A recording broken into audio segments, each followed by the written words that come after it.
Knowing that you're in the city of Cleveland, I would say the most important thing would be to provide shelter at some point for people that are out of their homes. And I'm not 100% sure in what capacity that is, but that's my assumption that the city mission does. When I think of somebody who needs to come to the mission, I would think that they need their basic human needs, food and shelter. Food and clothing and maybe a warm home base for a temporary period of time. It was a number of things that brought me to Laura's Home. I was facing homelessness, mental health, an unhealthy relationship, and I was lost. Cancer was a big upset in my life. So my father died, and he was my backbone, and I was just lost. It was hard because I wanted to get a job. I wanted to raise my kids. I wanted to provide for my kids. And only like anywhere from $50 to $100 in child support doesn't do much. If you'd have come to us 20 or 25 years ago, you probably would have been about a 40, 45-year-old Caucasian male that was an alcoholic. You would have grown up in a typical middle-class family. You would have had a mom, you would have had a dad. You would have seen your father get up and go to work every morning. And you probably would have gone to work for many, many mornings. So you'd have had all of that in your background, not at all the way it is today. Our primary and our main focus is our spiritual ministry. So we were established 100 and some years ago to proclaim the gospel of grace to those in crisis. And so that's what we do.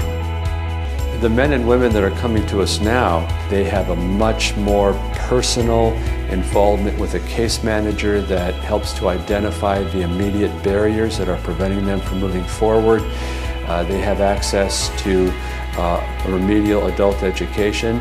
They also have access to specific vocational training in addition to helping them understand how to do a job search, craft a resume, conduct an interview, and they are having individuals walk with them step by step by step through all of those different experiences, helping to guide them, direct them, and hopefully lead them down a path of stability and independent living.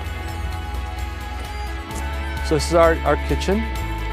We serve 3 meals a day, 7 days a week. So when ladies come to Laura's Home, they obviously get the basic needs met of food, shelter, clothing, and we've always done that since we opened. But more recently, we've started working more with the mental health aspect with not only the moms, but also their children. The primary end in mind for us is independent housing. Now, we understand that for anyone to be successful long-term in independent housing, they also need to be stable in numerous other areas. So because of that, we provide a solid foundation. We begin, of course, with a spiritual foundation, and then upon that we build all of the necessary practical building blocks that are critically important for that person to succeed long-term as an independent individual. It's amazing. Like when I sit back and think about where I started to where I'm at now, it's just like, it's no words to describe it. The journey has been good. Hard, but good. I would have thought that the mission just took in someone that didn't have a place to live. And now I think they are taking people in and loving them and teaching them about Christ and giving them an entirely new life, to be honest. Before I visited here, it's just like people are giving food and clothes away, and that's it. But the mission really just prepares people to go back into the real world and be prepared to get a job and to provide for their family. The fact that they're so focused on faith and really helping share that truth is just really awesome to me.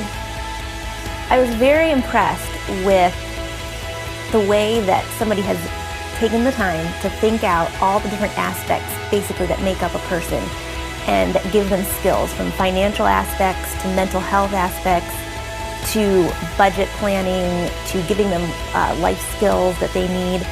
But it's so well crafted and well thought out that it just makes for a whole person that's going to come out anew on the other side of this.